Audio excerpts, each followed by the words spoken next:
abuse. This is because, as Karen Horney, the famous psychoanalyst, pointed out, the child is dehumanized and instrumentalized when the child is idolized. His parents love the child conditionally, not for what he really is, but for what they wish and imagine him to be, the fulfillment of their dreams and frustrated wishes. The child becomes the vessel of his parents' discontented lives, a tool, a magic brush with which they can airbrush and transform their failures into successes, their humiliation into victory, their frustrations rendered unto happiness. The child is taught to ignore reality and to occupy the parental fantastic space. Such an unfortunate child feels omnipotent and omniscient, perfect and brilliant, worthy of adoration and entitled to special treatment.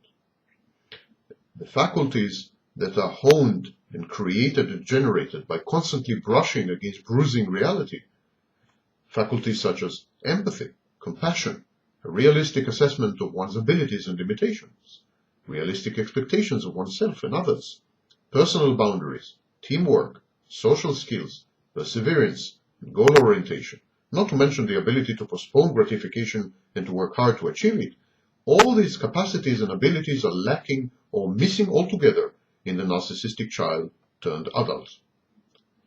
He sees no reason to invest in his skills and education. Such a narcissist is convinced that his inherent genius should suffice. He feels entitled for merely being, rather than for actually doing. But such a mental structure is brittle. It is susceptible to criticism and disagreement. It is vulnerable to the incessant encounter with a harsh and intolerant world.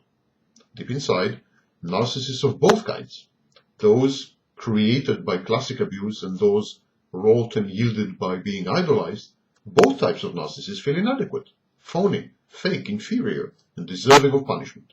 This is where I disagree with Millen. He makes a distinction between several types of narcissists. He wrongly assumes that the classic narcissist is the outcome of overvaluation, idolization, and spoiling, and thus is possessed of a supreme, unchallenged self-confidence and is devoid of self-doubt.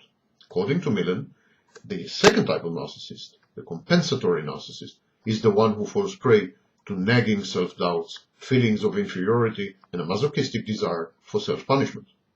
Yet, the distinction is both wrong and unnecessary. There is only one type of narcissist. Admittedly,